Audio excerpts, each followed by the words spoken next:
Let's begin with vocabulary from Al-Baqarah verse 114. Mana'a yamna'u, to prevent. Masjidun, masajidun. Mosque.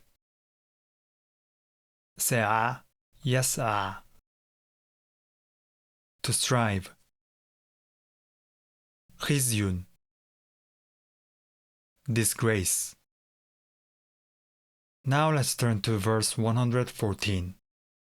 وَمَنْ أَظْلَمُ مِمَّنْ مَنَعَ مَسَاجِدَ اللَّهِ أَن يُذْكَرَ فِيهَا اسْمُهُ وَسَعَى فِي خَرَابِهَا أُولَئِكَ مَا كَانَ لَهُمْ أَن يَدْخُلُوهَا إِلَّا خَائِفِينَ لَهُمْ فِي الدُّنْيَا خِزْيٌ وَلَهُمْ فِي الْآخِرَةِ عَذَابٌ عَظِيمٌ.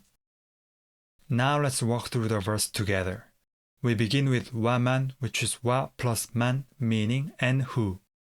Next we get adlama from the root the lam mim, which is related to the idea of injustice. And we've seen many times the word dhalimuna, meaning wrongdoers.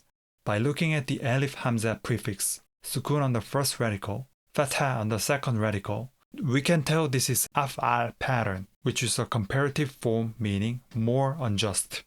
It's a nominative as the predicate, and the verb to be is implied, so we can translate it as who is more unjust. Moving on, we have mimman, which is a contraction of min man.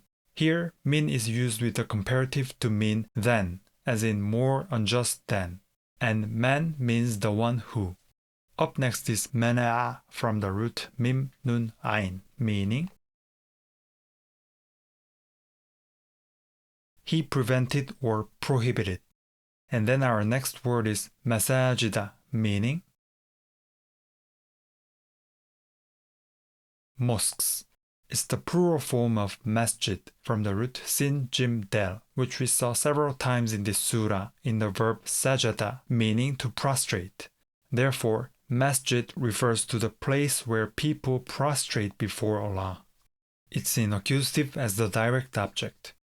Moving on, the word Allahi is in the genitive case, forming an idafa, meaning the mosques of Allah. Moving on to the second line, we have an yudhkara.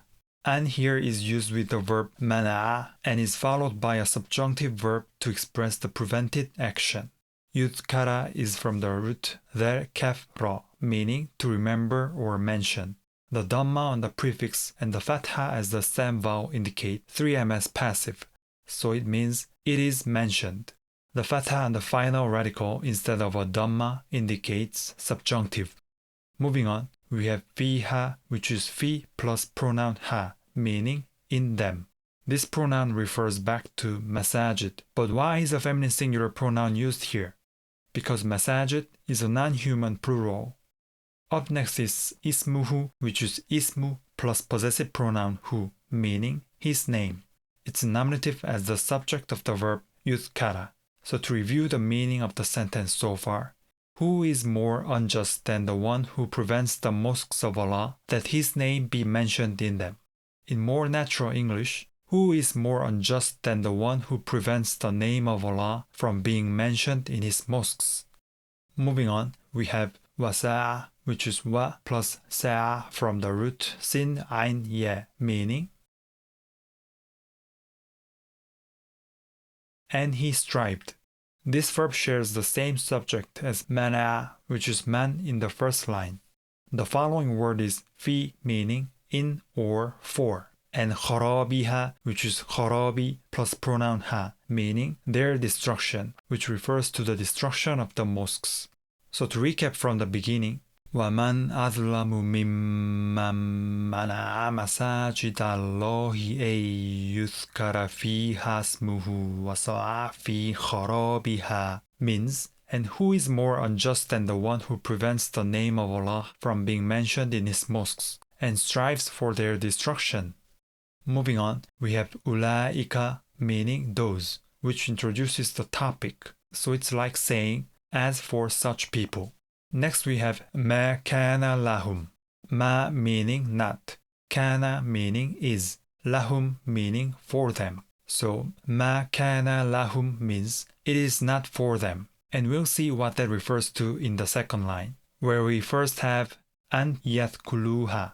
Yadkhuluha is yadkhulu plus object pronoun ha. Yadkhulu comes from the root del kha lem, meaning to enter.